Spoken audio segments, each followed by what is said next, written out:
Thank you, Yusuf. And you've seen there from that story in Uganda, people have been talking about term limits. That is something that has been, common among, so many African countries. We've seen the situation in Burundi. We've seen the situation in Rwanda. And now they're talking about age limits. Is this a way, African strongmen are trying to stay in power? Thank you, Yusuf. It's quite evident that a lot of African strongmen, and indeed elsewhere, use all tricks in the books, including age limits, term limits, and what have you. Yes. But I think at the heart of this is that they do not want to share power. They do not want to what we call succession planning. They do not want to really leave the state, as it were, because they are in effect under capture, either through familial issues or political issues.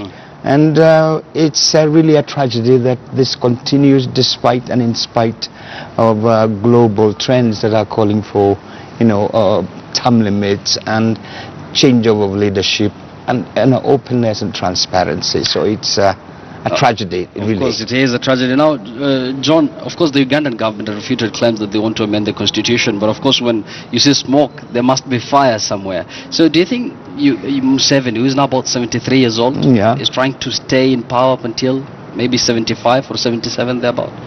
And how blow is that to Africa's democracy? Yeah, thank you very much. Let's put it this way. Uganda, for the last nearly 31 years, has never had any other leader. Apart from Museveni.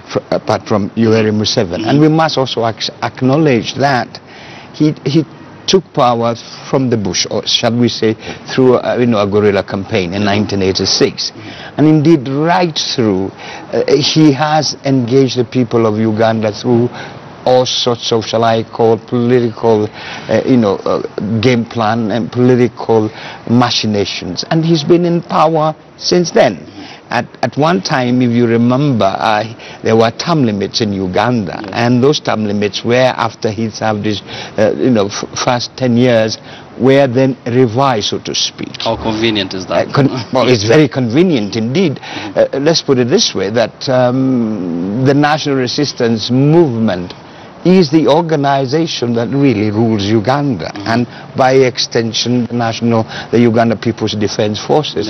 But it's indeed and is an extension of the National Resistance Movement that brought Museveni to power. John, I don't know if you remember when Obama was addressing the AU when he came to Africa in Addis Ababa, he was saying that most African leaders want to cling to power, and the main reason they're asked to, if they're put on the spot, they say they don't have a possible or a suitable successor. And he pointed out that if you don't have a successor, then there's something wrong with your leadership in the first place. Indeed. Let's put it this way. For any African leader to claim or even dare say that he has nobody to hand over to, that is really stretching it too far. Let's put it this way. South Africa has had 3 presidents. Okay.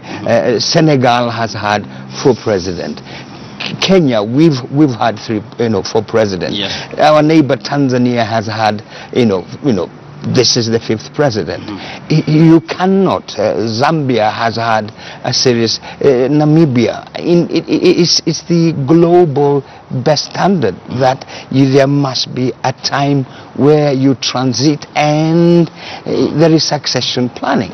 Now, for Uganda and indeed other countries in the region, Burundi, as you point out, or even Sudan, or possibly even other countries in the region, Rwanda, for example, I think it's really double play, and I think it's more self-serving. Actually, Rwanda is also preparing for their own general election. Let me just reiterate it again and say that, of course, the Ugandan government, they've distanced themselves from this amendment of removing the age limit and stuff. But we've seen what happened to the likes of Milton Obote, we've seen Idi Amin. These are all people who have, gone to exile. So should we say this is a characteristic of Ugandan politics? The leaders want to cling onto power, and whenever somebody wants to assume power, then it's not through democratic means, but through guerrilla kind of warfare. Yusuf, it's really sad that for a country like Uganda that has had powerful, or shall I say, military or forceful, transition, because other than Museveni, all the other Ugandan presidents have been, thrown out through the barrel of a gun. And we've had the Kabaka, we've had Obote 1, Obote 2, we've had Amin, we've had Tito Kellos, we've had right across. One would only, and I believe Yusuf, one would only hope and pray that possibly that Museveni wouldn't want to really take Uganda through that. And one would pray that he would be able to, as it were, arrange his transition, so to speak, and that perhaps that he wouldn't dare play games and tricks and claim that he is not seeking to stay in power for life. It's almost evident that perhaps within the structures that there appears that Museveni is set to, for the long haul. Perhaps would I say that Museveni has a trademarks of possibly another Mugabe? Certainly. So far, I mean, all indications point that he's not in a hurry to relinquish power. And are we seeing perhaps another Mugabe in East and Central Africa? Possibly. You never know. He's already 73, he might be rolling up until 77. John, stay with me. Many thanks for your input, but stay with us here in studio.